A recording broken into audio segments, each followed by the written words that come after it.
Mono Rant at the Movies, a podcast where we rant about DC animated films. I'm one of your hosts and jack of all trades, Mono, and still thinking that was just a really good Clark Kent impersonation is my co-host and master of none, Kira. No, I don't really think Superman's that good of an actor, to be perfectly honest. He couldn't pull that off? No, not really. He's good at one thing. Well, Like Batman's got better range.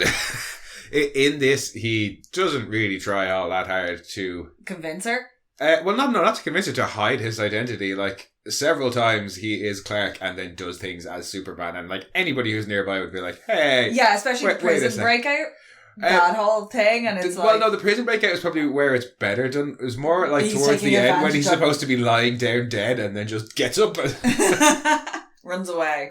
Yeah, but no, it's time to do All-Star Superman. Oh, it's so pretty. It is. I mean, the comic it's based on is Grant Morrison and Frank Quitely, so obviously that's incredibly pretty, and this does a damn good job of replicating it. This is my favourite summation. The doomed planet. Desperate scientists, last hope, kindly couple, Superman. Yeah. It's just, and the way it's delivered over this montage of like scientists who are exploring the sun and it's going wrong, and you get this really deep booming voice just giving this really somber voiceover, and then you get the moment of triumph of him appearing like behind a solar flare. I really, really enjoy this one as well, and as pretty as it is, I think what I really like about it most is the adventures. And because you get like a little bit of all sides of Superman in this. Yeah, and Lex. Yes. But the adventure thing, apparently, that was something that this was... some of the criticism I got was around the fact that there was like too many characters and too much going on. But I love it. Yeah, because the whole idea is that he's coming to the end. Well, he's after sucking up too much solar radiation, and his cells can't replicate it, so he's essentially dying because... Yeah. It's overpowering him. So he's kind of like on his bucket list, as it were, and just like tying up loose ends. Goes to he's found a planet for the bottle city of, I've forgotten. Kandor. That's it. And like he lets out his Sun Eater out, and... Wow, that doesn't end so well for the Sun Eater. No, it doesn't. And apparently, you can John Wick Superman. But yes, you can. Because that's one of the other things that got criticised for, apparently, was that Superman lets some people die and kills some people. But he hit his line. The first time I saw this, I think I unintentionally got what Morrison and Quitely were going for, which was, it's their homage to Golden Age and kind of Silver Age Superman and all the suit reflects that so well. The silly adventures, not silly adventures, but the more like esoteric adventures that Superman used to have. And you don't get anymore, like the lizard guys. The Tyrannosaur people who invade. Yeah. And Samson and Atlas, who are just made up characters but the Ultra Sphinx. And the Ultra Sphinx. And then, you get the Bottle City of Kandor, you get Lex, you get Lex's Solaris. Insane. You get Parasite to a degree, who goes mad because Superman's so powerful. So it's a real fun way to frame. Also, some of the best Jimmy. Oh yeah, but if you want to do an homage to really inappropriate office behaviour. Yes, we will get onto that. Who past the age of 12 acts like that? We will get onto that. Oh. But I just think it's a really fun homage to just like Superman's legacy. Yeah, and they frame it then with this story of he's dying, so he kind of wants to wrap up these loose ends. And he's telling the truth to Lois finally. Because but he wants to give her something special, so the powers allow them to have even more fun and adventures. And it's just, it's a really, really fun film. But before we dive into it properly, shall we go for a summary? Yes.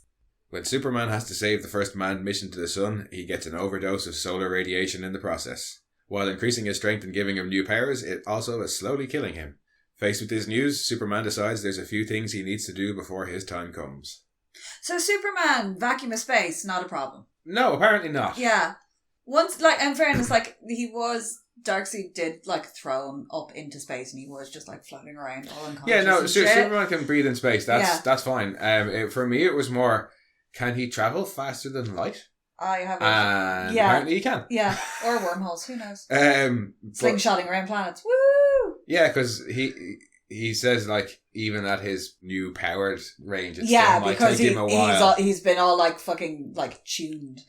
Yeah, but even with that, it's going to take him a while. So this planet is presumably far away. Yeah, and the way he lands when he comes back, where it's just smack Yeah. And then is like, sorry guys, and leaves. Like, dude, come on. They didn't even ask if anybody's okay. Yeah, like you clearly caused... Sorry for startling you and possibly killing one or two of you. Yeah, I'm going to go now. My planet needs me. But yeah, no, this is just so much fun. But the one thing I really appreciate about this is that you do buy into the Clark and Superman are two completely different characters. Everything about the way Clark moves, like he's shy. He is kind of confident. He's like has a quiet confidence, like he knows what he's doing. It's the bumbling and the stumbling over words and the just general clumsiness and the fact that he even just his physical mannerisms, the way he hunches in and tries to make him look small. I love all the stuff. And like Lex saying to him, he's like, I don't know how somebody who's like so graceful in speech can be such a bumbling ox. Yeah, and talking about how, all the stuff about how Superman should annoy Clark as well. Yeah, because he's like he's standing in the way of him getting with Lois. And just all the stuff. Also, who lets him on a treadmill with fucking dumbbells? When he's like running with the dumbbells on the treadmill? All of that is hilarious. But I get that he's kind of there under his own free will, because if he wanted to get out, like clearly he can. Yeah. And so you are trying to very much placate Lex because you're getting him to work on government contracts. But yeah, damn, no. Don't give the man free weights that aren't chained to something. I just, all that stuff when Clark is interviewing Lex. It's hilarious. It's just great. It. It highlights all the stuff about why Clark is Clark and Superman is Superman, and it is... I think it's one of my favourite Lexes because it is that love-hate Lex it absolutely Superman is. relationship where he's like, I need you because I need to be better than you, and the resignation at the end then. Oh no, but when at the start, when the army come to get him and they're like, you're supposed to be working on stuff for the government, not playing video games or whatever it is, he says, he turns to the general and like pins him against the wall and he's like, I noticed something the other day. I'm getting older and he's not. And I thought I'd do something about that. Yeah, no, Lex is great in this. It's Anthony LaPaglia, I think. I'm not sure how to pronounce it. He's in Empire Records. That's where I know him from anyway. He's a fantastic Lex in this. It's so rich. And it's your one from Mad Men is Lois. Christina Hendricks. Yeah, she's great as well. And James Denton as Superman. And a whole host of other great actors. Like Alexis Denisof is in it. John DiMaggio is in it. Fred Tascator is in it. There's just the usual great cast. Great cast. Great music. But Lex in particular is... It really, because a lot of it does focus... even though it's a Superman story, it's very much a Lex story as well. It's Lex, Lois and Superman. Yeah. And then all the other characters, of which there are many, are really just here for a bit and then gone. Here for a bit and then gone. Yeah. But it's very much the three of them. And it works, it absolutely works, because you have your little adventure with the Tyrannosaur people. That just cracks me up. It's like, there's a big hole in Metropolis and there's just Tyrannosaur people pouring out of the ground and they're like, and they have somebody hostage, and then Samson and Goliath appear and they're smashing the shit out of them. Yeah, and then they're all Superman's like, hang on, they're all macking on Lois. Just burst. Yeah, they're all macking on Lois. Superman gets a bit aggro-y? Not aggro-y, but possessive of Lois. It's a bit... In fairness, I think that's justified by their actions when they're like, we didn't mean for that to happen, we didn't mean to get her hurt. And it's like, you put it on her. Not the whole Ultra Sphinx thing. Yeah. Just when they're a competition for the ladies' hat, and Superman's like, she's with me.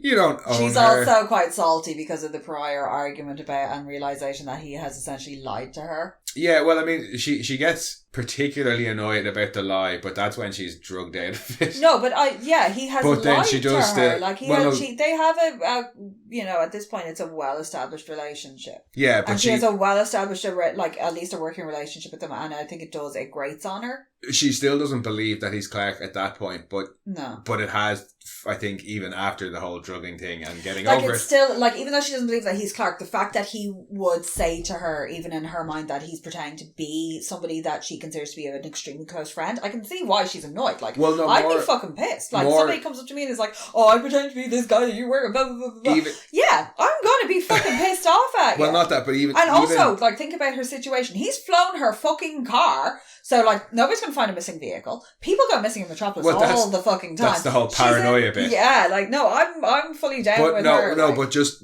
as to her annoyance later on when she is flirting with Samson and Goliath. Even if she doesn't believe he's Clark, she does still now know, well, he is somebody else. Yeah. You know what I mean? Even if I don't believe he's Clark, there is another part of him that he hasn't shared with me. Yeah, like, because he does, it's very much, this is the other world I deal with that I haven't shown you because it's not safe for you, but you have this super serum, so you have my powers for 24 hours, so now I can show you these things. Yeah. Like her little speech at the end when it's wearing off and she's like, I can't see Adam, or I can't hear the stars singing anymore. Yeah. But the whole bit around the Fortress of Solitude near the stairs is so much She's just fun. like, you just leave a key under the mat. It's like, I carved it out as some dwarf star material. Nobody else can pick it up. It's better later on, though, when the other Kryptonians show up and they're like, you shouldn't just leave your key hanging around, and they give it to the robot and his arm just falls off. I feel so sorry for the robots. Why do they have capes? I don't know why the robots have capes. No, I do have a special appreciation for the suit in this because it's a lovely blend of the kind of original Superman suits. Yeah, well, I think it is based on the earlier suits. Like. It's George Reeves and Christopher Reeves. Yeah. It's kind of like a really nice amalgamation of those two suits. Mm. And it gives it that touch of like the older generation Superman. Yeah, and there's nothing kind of super modern in it. It's kind of got a timeless feel to it, if you know what I mean. Okay, there's tanks and stuff like that, and but there's been tanks, lasers and robots that Lex builds. But it's also Lex. Like Lex builds mad shit. Yeah, so there's a kind of timeless feel to it. Like later on when he's wandering around in the fucking riding jodhpurs in his like. Yeah, but even like your man Dr. Quintum at the start, he's a real like 1950s futuristic. Yeah, he has a base on the moon, but he's got that kind of 1950s future scientist feel to him, and it's a weird retro futuristic kind of throwback feel. Yeah, and I think then with that image at the very end of the film, yes, I love that has that mad like Metropolis. Yes, like very much the Fritz Lang Metropolis, not Superman's Metropolis.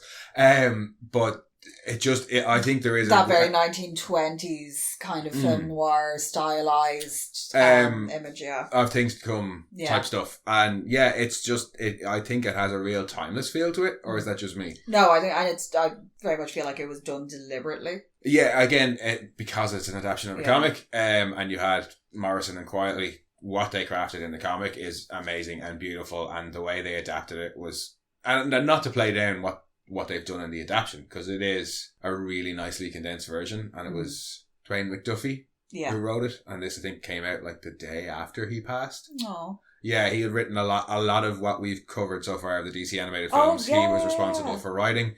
He also created that Static Shock show. Yes.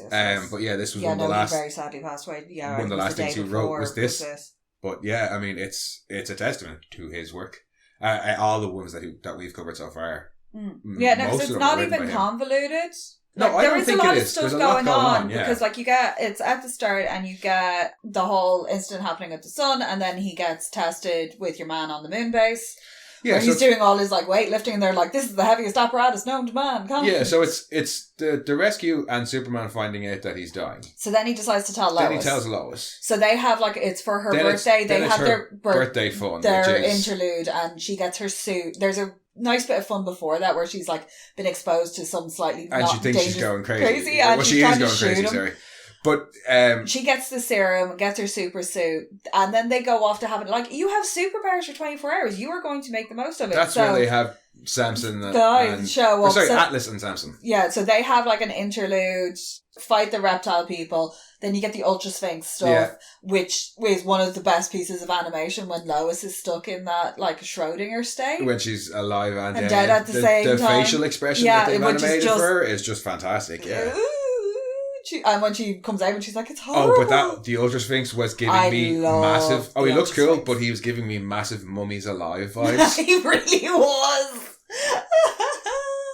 Also, I love the way there's little bits of foreshadowing in this. Like, he sees the newspaper earlier on, and that happens to be the answer to the ultimate riddle. Yeah, but no. And then they go and have an arm wrestling challenge because Superman's like, done. Yeah. So he's like, come on, and then smashes the pair of them because they have to go to a party in Atlantis, which I kind of wish we'd seen. Yeah, we don't get to see that. We don't see the Atlantis party, but then she's like pretty... That's the end of her day. Yeah, because she's worn out and he puts her to bed, and it's very sweet. Then it's the Rikers No, it's the Riker stuff. The Riker breakout and the Lex and the Lex interview and then the breakout. Yeah. And everything that goes on there with the rioting and Parasite getting out and being like, energy, feed me! Yeah. Which looks like a horrific way to die. I really like the way you see it in the thermal imaging. Yeah. And you get to see it travel out and he gets bigger and becomes this big amorphous like blob monster who's like, feed me!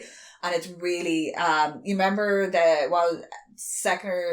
like third or fourth episode of first season of Atlantis where they let out that darkness thing. Yeah. It's really similar to that. And then again in Spirited Away, there's the big monster that comes through. He's very much giving that kind of vibe. I just like when Superman / Clark gets rid of Parasite by like knocking the floor down out from underneath and Lex just goes over it, starts unloading a gun straight into his face and like stomping on his face, being like, yeah, take it. But yeah, after that then Superman buggers off to Kandor to sort out Kandor, and when he comes back, it's the other Kryptonians. That's only a few minute detour, and then it's Lex's turn to have powers. Yeah, and the kind of final showdown with Lex and Solaris, and then Superman saves the sun, and the film is over. Like it's not really convoluted at all. It's nicely broken up. There is, as I said, a lot going on, but I think it's all neatly tied together. Yeah, it's like he leaves, especially when he leaves with the Bottle City, he's like, it's going to be about 3-4 weeks. And when he comes back and you see all the changes that have been made, and you kind of, for a little bit, you're kind of on the side of the other Kryptonians, because they're like, how come you haven't like done all this before? And you're like, yeah, Superman, why haven't you like gifted the world with Kryptonian technology? And then he's like, oh wait, they're trying to take over the world. Never mind. Yeah. Oh, that's Arnold Vosloo, by the way. Yes. And then she gets that horrible crystal eye where she's like, I can't see. And like, actually my heart broke for them. That's not a fun... It's like the remaining kryptonite in their blood has started to like react or something because they passed through the meteor's, like, or the planet's like radiation field, and all the minerals in their body are turning to kryptonite crystals. Yeah. Crystalline build-up inside all of you. Lovely. It's actually a syndrome that happens here. Willow Pill, who won one of the most recent seasons of Drag Race, suffers from a condition extremely similar to that. But everywhere? In her eyes and everything. Yeah, no, I know you can get things to do with the eyes. And like everything, yeah. It just sounds incredibly painful and I wouldn't wish it on anybody. And Superman does show mercy by putting them in the Phantom Zone because that'll at least halt what's going on. That's also where we get the most egregious bit of office behaviour. Because that guy... Setting people on fire? Yeah, he thinks like, lighthearted office pranks are setting the suit jacket of your colleagues on fire. That is not cool. No, I do appreciate Lois, though, with the cup of water. Just very matter-of-factly just putting out his hand when it's on fire.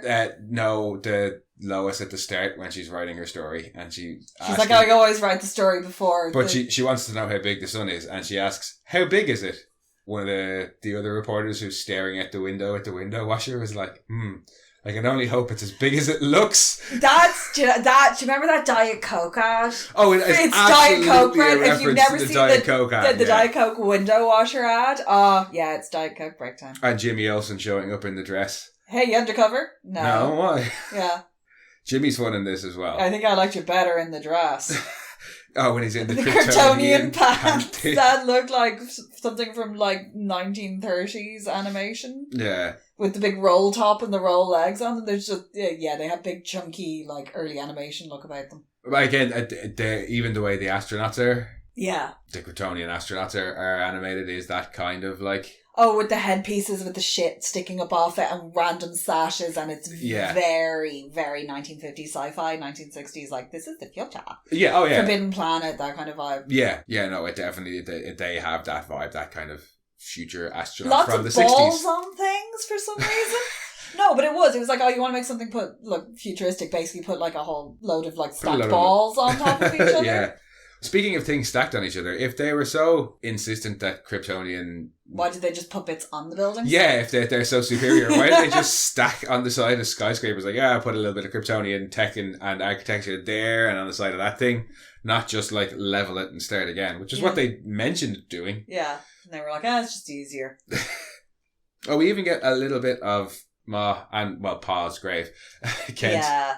He's like, oh, you weren't going to... And it's like, he was totally going to leave without he was definitely going to leave. The way he's like, no, of course I wasn't. And then he fucks off, like, straight away. He basically is like, well, do you miss him? It's like, well, of course she does. And she's like, yes, I miss him every day. He does leave a very beautiful flower that sings. Or that will never wither. That'll never wilt, yeah. because he gives Lois the flowers that sing. Yeah. When he leaves her in the shower and then returns immediately from Neptune. He gives her a lot of stuff that's potentially harmful. Well, at least she's got superpowers when she's wearing the radioactive necklace from the Ultra Sphinx. But he lets her really close to his Sun Eater and his atomic anvil, and he's like, I create galaxies on it. That looks beautiful when he's just tossing galaxies. But particularly when he strikes it for the first time, and you just. But I was just like, the radiation. Like we know there's residual background radiation from the Big Bang. Presumably creating galaxies, even little galaxies. It's going to produce a lot of radiation. It's going to, yeah. And then he's just like fucking chicken feeding it to this tentacly thing. Which I will admit is kind of adorable. The Sun Eater. Yeah. Yeah, no, the Sun Eater is cool. The Sun Eater's cool. At first it's only a baby! But at first you think it is just another one of those like, here's a cool little thing in Superman's... That Superman has, because he has the Titanic, he's got like the big coin, he's got the statues of his parents. Yeah, because we were like, is that the Titanic? I was like trying to count funnels and was like, yep, that's the Titanic. Where did he get the Titanic? Because it went kaboom on the way down. It pancaked on the way down. There's no way it looks like that. He went back in time and saved it. Yeah. Like all those people in Primordial used to do that? They'd be like, we can get back to the moment before the meteor hit to try and save this dinosaur. No, that was that terrible documentary drama, Dinosaur Park. That was what it was called. Dino Park. And it was always like 5 minutes before the meteor hit. Yeah, 5 minutes before the meteor hit. Dude, come back to save this T-Rex. Like 5 years beforehand. What are you doing? Yeah, that was a silly show. But no, the Tyrannosaurus Rex didn't need saving because it went underground and formed a society under Metropolis. It's below the mole people, isn't it? I can't remember if it's above or below the mole people. While we're still on the subject of the sub-tyrannosaur people, because I think that's what they're called. It's very greyly. It's kind of hard to make out. Yeah. I like that after they all return down to their lair, and Superman is like, makes peace with their leader. And he's like, my son won't be doing this again. Yeah, but he says he was goaded into it. And Superman's like, yeah, I had a feeling. And then goes off to have words with the two of them. And the Ultra Sphinx shows up. What are all the sub-tyrannosaur people doing? I just standing there watching this go down. Like, what's with the giant mummy thing? Yeah, we're just going to all be over here with the popcorn. But we're not getting involved. You're all right. We're going to watch that. Yeah. I think that's my favourite part. Would you be like, oh yeah, I'm going to go and square up with the Ultra Sphinx? Not fucking hell. No. But I think that's my favourite part of the film is all the lizard people and the Ultra Sphinx and the Samson and Atlas is just... It's the funnest part, I think. Because it's quite ridiculous. Yeah, that's the part that's real classic Superman, I think. And John DiMaggio again is great fun, and I can't remember who plays Atlas, but the two of them do give it very, very classic, like Greek, like Jason and the Argonauts, the heroes from those kind of films. Oh yeah, I can't be possibly wrong at all. Yeah, I am so mighty, and like just so cocky. It's just again, the voice acting is just great in this film. Like, is it Atlas? One of them's wearing no shoes. Atlas has no shoes. Yeah, I don't know what that's about. Yeah, and his little purse, his little shoulder bag. They're that like... doesn't go with his outfit. Mind you, they are like, stupid sexy Flanders. They're also time-travelling dudes. Yeah. But yeah, they're just fun. And I looked them up and was like, what is their deal? And they are just from that comic. They don't really exist in the wider comics. They're just there to be like, here's somebody who would be comparable to Superman in terms of like strength or whatever. Because they're both, famous for their strength. Yeah, well, and I think it's an Elseworlds thing, so they knew they could have fun with it. Yeah. But I like the fact that it brings in something like that, because if it was Batman, we all know how Batman feels about magic. Yes. But it's the fact that Superman's just like, okay, interdimensional being, Ultra Sphinx, all-knowing, kill. Bollocks, he's got my missus. Yeah, and I like that. And it's just the acceptance of it, and the fact that Superman has always been very accepting of interdimensional shit and like alien crap, because number one, he's an alien, but it's just always been a part of his world. It's always been like he's had enemies that are like seemingly invincible because they're not of this earth. Yeah, and I do like as well that the main reason that the two of them have come, it turns out, is because they stole this cool ass necklace from the Ultra Sphinx, And they know that before Superman died, he performed his greatest feat, which was defeating the Ultra Sphinx. Well, answering the unanswerable question. And I like that Superman's greatest feat is not one of like strength or violence. It's one of wit and intelligence. Yeah. And I just... Well, in his case, observance as well. Well, yeah, the answer was at the newspaper they showed him. But I do like that you get the moment before that when he's like, oh, come see my new time telescope. When they're in the lair, not a lair, but when they're in his the Fortress of Solitude, yeah. And he's like, come see my new time telescope. And Lois makes the comment about one of his descendants looking like her dad. And then you get the really heartbreaking moment. Yeah, but there's a really heartbreaking moment later when he's like, we can never have children because our genetics are just, our biology is just too incompatible. And you're like, but that guy looked like her dad. Yeah. And then obviously you get the answer at the end. Well, yeah. Yeah. Yeah. But there's one or two little moments in it that are very sweet that way, like where there's little callbacks and it kind of just does tug at the human side of you. Like, you know, Lois would love nothing more than to have a child with him. Mm. And he knows that, but he also, like, he's very gentle the way he lets her down. I like how their relationship is handled in this. It's done very well for what Superman's going through. It's like, well, I'm going to die, so I better tell the woman that I love who I really, really am. Yeah. And he doesn't come clean with her straight away in terms of the fact that he's dying, but like, he does have a lot to tell her, so maybe not trying to overload her. Yeah, and starting with, I'm dying. Yeah, I'm the guy you've worked with for years, and I'm also dying. Yeah. But no, their relationship is, well, I mean, it is the core of the film as well, like... Mm.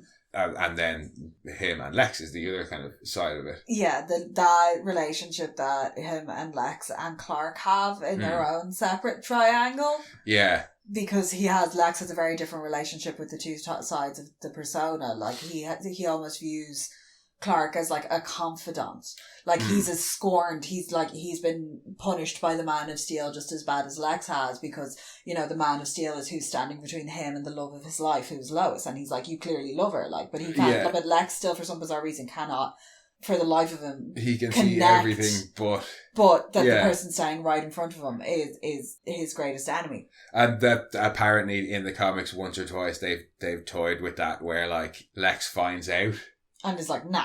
And it's basically, no, it couldn't be. Or is so, like, his ego won't allow him to acknowledge the fact that it's gone right under his nose for so long. And so he's like, no, can't be true. Can't be true. It's literally a pair of glasses and an attitude change. But it's the attitude change and the personality change are what's important. And I've actually seen something very similar done. I got to go see Jekyll and Hyde a couple of years back, and it was Marty Pellow from Wet, Wet, Wet who played it. And the transformation in that, where he goes from being this tall, aristocratic man, finely dressed, to this hunched, and just everything, the voice changes slightly, the posture changes, his movements change, and it's incredible to watch. It would be totally believable if you had missed that moment to be like, oh, it's a different actor. Yeah. And it was live on stage. Like, I saw it happen, and I was still completely different demeanor, completely different personality. Yeah. So even if they do look similar, it's not just the look, it's everything else about how they hold themselves. You get that in this, and that's what I really like, because it's not just the costume, it's the whole attitude, the whole persona just shifts. But also because we've seen Lex a couple of times now in these animated films, and we have had the fun interplay between Lex and Superman, but we've never had Lex and Clark. Yeah, we've never had Lex and Clark. Because you see when Superman shows up in prison and he's like, well, Lex, he's like, all those times you said that you'd save the planet if it wasn't for me. Now's your chance. And Lex spits at the glass between them. And it's like, yeah, you're not wrong. Like, Superman has basically, like, the gloves have come off. Yeah. And he's just gone around being like, fuck you. And fuck you. But he's not even like, fuck you to Lex. He's like, well, you've always said that you were better than me, and you've always blamed me for everything that you've not been able to accomplish. Yeah. I'm not going to stand in your way. If you want to accomplish these great things... Prove me wrong. Yeah, prove me wrong. Do them. I won't stop you doing them. You've always said you were the best choice for mankind. Prove it. Yeah, prove it. Prove that it's not just your ego, and it takes It basically takes him a mushroom trip of self-realization through the superpowers. God, yeah, when he's like, I can see everything, I can see the whole universe. That when he starts to focus in too much on it, and you can almost see him falling into it. Yeah. And in my head, that whole spiral fractal bit from The Secret of Nim is what's going on in his brain. The rats are falling. Yeah. I like that whole, it's not. He's like, I can see everything. I can see what it is. I can see, like... You can see that the atoms are all connected and they're yoked together by consciousness. And this is what he sees on a daily, and this is what... And he has that, like, epiphany. Mm. And then it's still like, fuck you! Well, no, but he's not, because that's when he turns, and that's when he gives, at the very end, he gives the book. The book, that's his DNA sequence, or the genetic sequence to your man, Dr. Quintum. Who takes way too long to realise it's a genetic sequence. He does. We were like, A-T-T, that's a genetic sequence. It's got 4 letters in like pairings of 4. Even my dumbass knows that's a genetic sequence. If this guy can design a rocket that goes to the sun... It's like a rocket that goes, full stop. Oh, yeah. But, no. Unless it's a potato cannon, I am useless. What I really like about that as well is, again, Superman is, at this point, he's in a weakened state and doesn't have the strength to take on Lex, but uses his wit and intelligence again, and uses the gravity gun, not just to weight him and slow him down, but to speed up his time clock. And again, I just thought that was a really... Because you're always like, I forgot, gravity time. Really interwoven gravity affects time, with like black holes and things like that. Yeah. So it was a really, and you're really like, nice touch. I keep forgetting that Superman's like crazy smart. Yeah, and because you don't think of him, like Batman's always like, he's the detective, blah, blah, blah, blah. But Superman's a scientist. If Batman's a detective, Superman is a scientist. Superman studies everything about it, and it comes from... Number one, being an orphan and trying to discover everything he can about his own planet. But then also the fact that when he came here, the yellow sun does something to him. So why does it do that?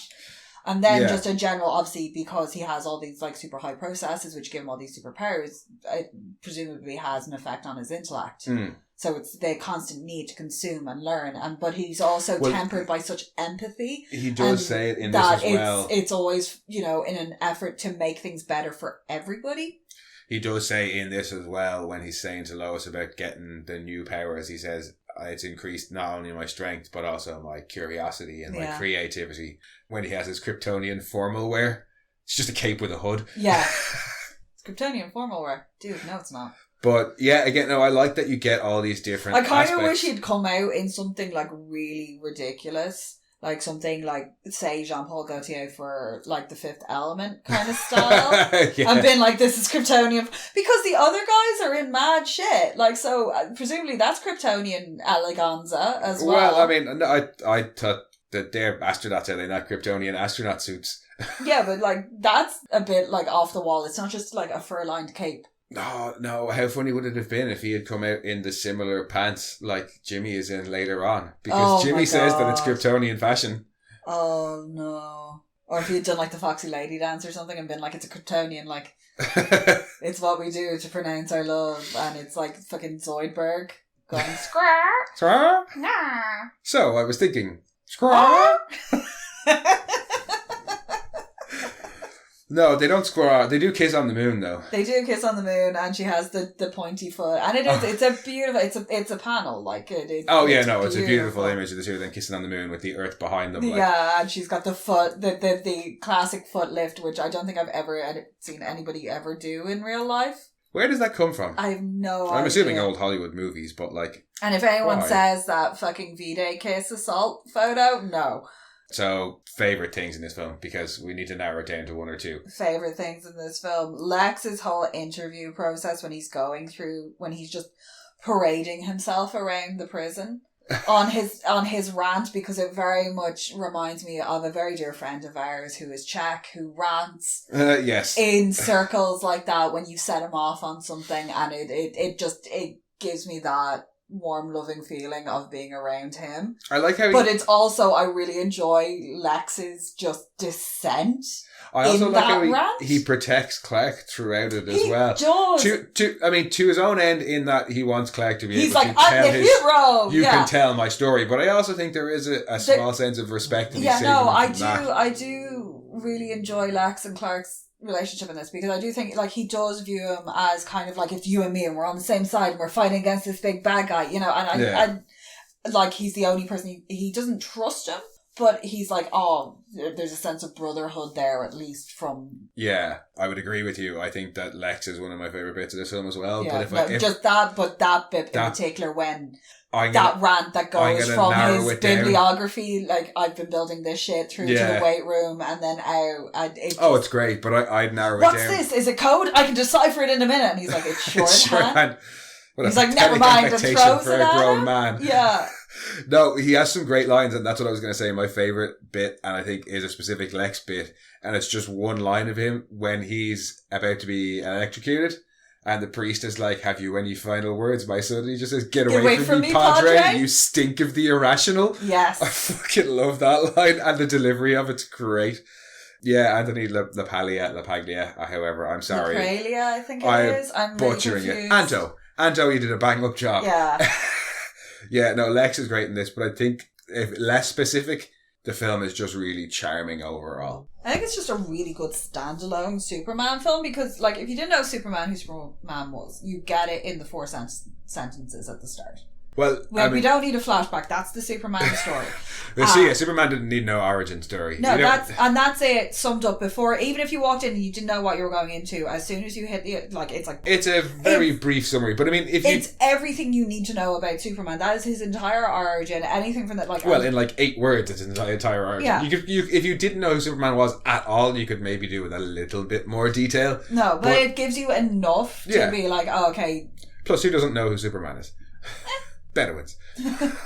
I have nothing against the Bedouins. I don't know why I chose them. Yeah. But yeah, no, it is. You don't need any sort of prior knowledge really, except for a general. If you know who Superman, Lex, and Lois are, if those names mean anything to you, you'll be able to watch this film. But you're also put into a really well established, like, Superman's been around for ages. Like, Clark's established as a reporter. Lois has always been like top dog. Yeah. Like, Lois and Lex, like, when Lois is like, fuck off, Lex!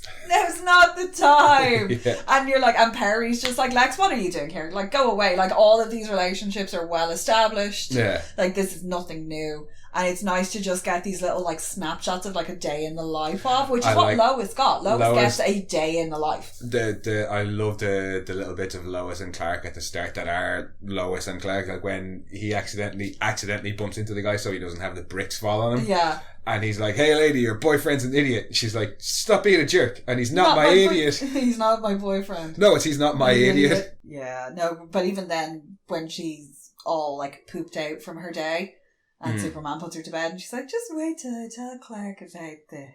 But I actually, when he does his reveal, when he's talking to her, he's like, Lois, I have something to tell you. And she's like, not really. She's like, and then he puts on his Daddy Dom voice, and everybody gets a little bit But there is... Hello. Like, no, seriously. No, I know, but there is a marked difference in...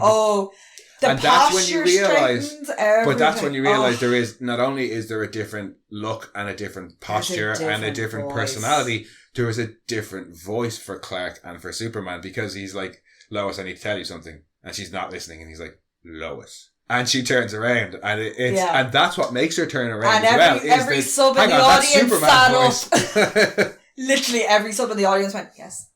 Yes, Daddy Superman. Yes. What? Yes. But no, it is. It's just such a fun film, and I think there is something for everybody in it. I really enjoy Lois in this, because I totally get her rationale when she is like a little bit drugged, but like when she's talking, she's like, why would he lie? She's like, when she's kind of talking through it, she's like, I understand this and the subterfuge I have to keep it, but why would he lie to me when I'm supposed to be the person that he loves and he trusts? And I get that the very like personal hurt that comes from that, which he does forgive quite amicably, but she isn't really willing until kind of the end to accept that they're the same person. Well, yeah, not until he effectively dies and then kind of gets back up and fights. Yeah, and she sees him, he opens his shirt, and she that's when I think she's like, okay. She's like, right, because she's like seen him do it the other way, and she's like, you're messing. No, I like Lois in this. I think Lois is very, like, she's kind of all of us going through it. Mm-hmm. Like, how would you deal with this? And she deals with it incredibly well. Yeah. Especially at the end with the whole, like, he's not dead, he's just fixing the sun. And I really like that he's up there fixing the sun voiceover a bit at the end. Yeah. It's repeated, I think, a little bit too soon. Like when you have that kind of a call. Yeah, because she does that, and then there's like a pan. 5 minutes later, or 5 minutes earlier in the film, and then they have it as like kind of the last thing in the film. But I still really like it, even though it isn't over the ovum. Yeah. Yeah. It's a really nice ending. I'd ask, is there anything we didn't like about the film? But I think I know the answer. No. I have moments in it where I'm like, when they're fighting the big planet star-eating computer thing. Solaris. There's some scale issues going on there. The scale's a bit weird, actually, and the voice acting is a bit stilted. But then how do you portray a sentient son? Mercy. Not today. And it was like, ooh, he got his Batman on. Well, he did kill the baby sun eater. He did kill the baby sun eater. Yeah, apparently that is Batman or Superman's line. It's like, But you killed my pet. They are fair points, but there's nothing major that we don't like about it. I don't know. No, it all comes together really well. Like you get, because when you're trying to work out how he's worked out that Lex has gotten this, that, and the other, and he's like, oh yeah, because when we were watching back, it's like robot number 7. Yeah, like and he's the one that gets mangled with the kryptonite gun. Yeah, there are some really nice bits of setup there early on, like with Robot 7 or with the armory, where he's like, oh, there's a whole bunch of things in here that could potentially harm me, and yeah, he's like, that's a gravity gun, and this is a kryptonite laser, and this is X, and this is Y, and they're all things I've confiscated, so I just keep them in this room. Yeah, but nearly all of those kind of things do end up being important later in some way. Is there like a helmet and stuff in there? Oh, there's other stuff in there, but in particular, the kryptonite laser she uses on him, and then the gravity gun he uses later on. But yeah, no, I do. I really appreciate those little bits of setup, as well as also the fact that he crashes to Earth, finds out all the shit that's going on, goes back to his Fortress of Solitude, comes back with the gun, changes into his Clark Kent outfit, types up his whole article, and then dies dramatically. Yes, yeah. But no, it's a really... He's like, I saw the whole thing! It's a really enjoyable film overall, I have to say. Mm.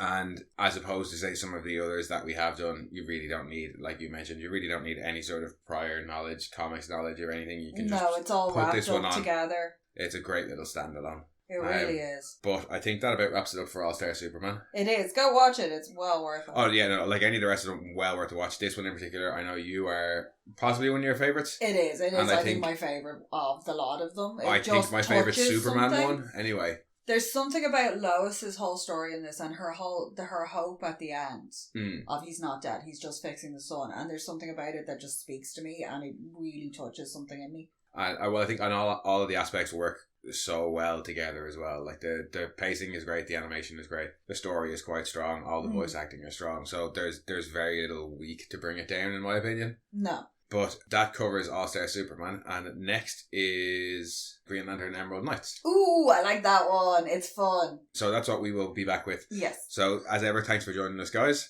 And if you want, you can head back and listen to some of our previous episodes, or you can head over and listen to our other podcast, Mono Rants the Boys, or you can come and chat with us on Twitter @RantsMono, on Instagram @monorants_the_boys, or you can send your own rants to monorantspodcast@gmail.com. And we'll talk to you next week. Bye-bye. We are Science Fiction Remnant. This is the Funny Science Fiction Podcast. We are the Caribbean Science Fiction Network. We are Monorants. We are One Accord Level 2 Podcast. This is Jesse from Sudden But Inevitable and Open Pike Night. This is Sci-Fi.